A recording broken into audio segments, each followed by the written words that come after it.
Arthur Johnson's story can be likened to a tale of two cities. On one side of the mighty Mississippi River lies St. Louis, Missouri, flanked by its famous Gateway Arch and a busy downtown.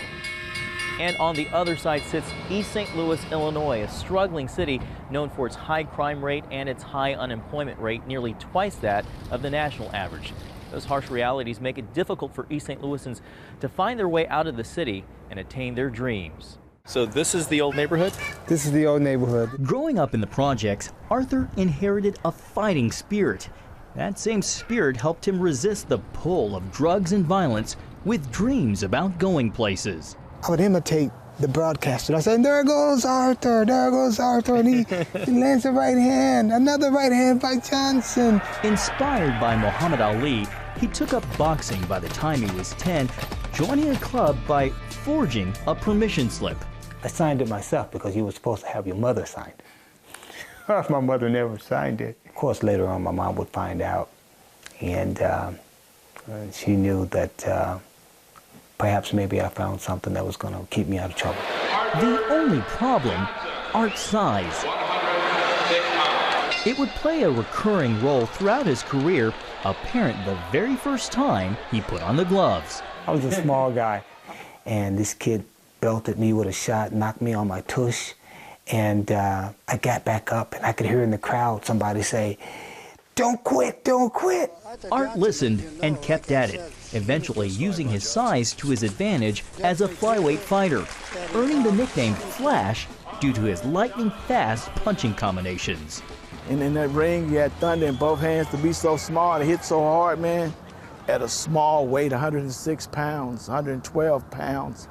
That's not a lot of weight, but man, his power was exceptional for that weight class. He even trained with a man who coached the likes of George Foreman, Sugar Ray Leonard, and yes, Ali. But nobody can push a guy to be a fighter. You gotta want to be it. It's so weird that the years and years later that his manager would become my manager, and we would be in the same boxing family. That was Angelo Dante. Art excelled, becoming the first flyweight amateur to win 3 consecutive national titles, then amassing a total of 12, a record that still stands today. He also was the first American boxer to win the gold at the Goodwill Games and represented the U.S. at the 1988 Olympics. Still, Art had no idea life's biggest fight would take place outside of the ring. That was a hard one. That diagnosis came out of nowhere. It was going to require the hand of God. I'd never taken a punch, and I know he has. And so it was like I got hit with a punch, and the wind got knocked out of me. After Arthur retired, doctors diagnosed him with APL, a rare form of blood cancer. I was also given 2 to 3 months to live. As his health declined, the family leaned on their faith in God and support from their church. And LaTanya reminded her husband of the fighter within. I remember when he was laying in that bed in that hospital, and the only thing I could say is, babe, we got to pull the gloves out one more time, because this is going to be our biggest battle. This is going to be our biggest fight. After more than a month in the hospital, 6 months of chemo, and 5 long years of recovery, Arthur beat cancer and punched back, eager to make a difference. So again. Yep.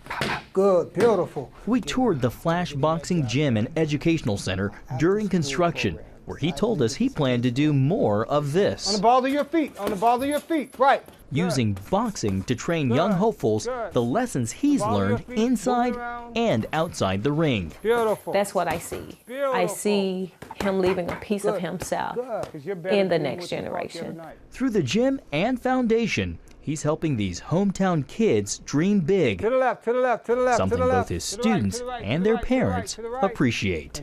Well, my oldest son, he's become very athletic. His confidence is higher. Their organization, I believe, has changed our lives. He's a good role model, father figure. He's just a good person all in general.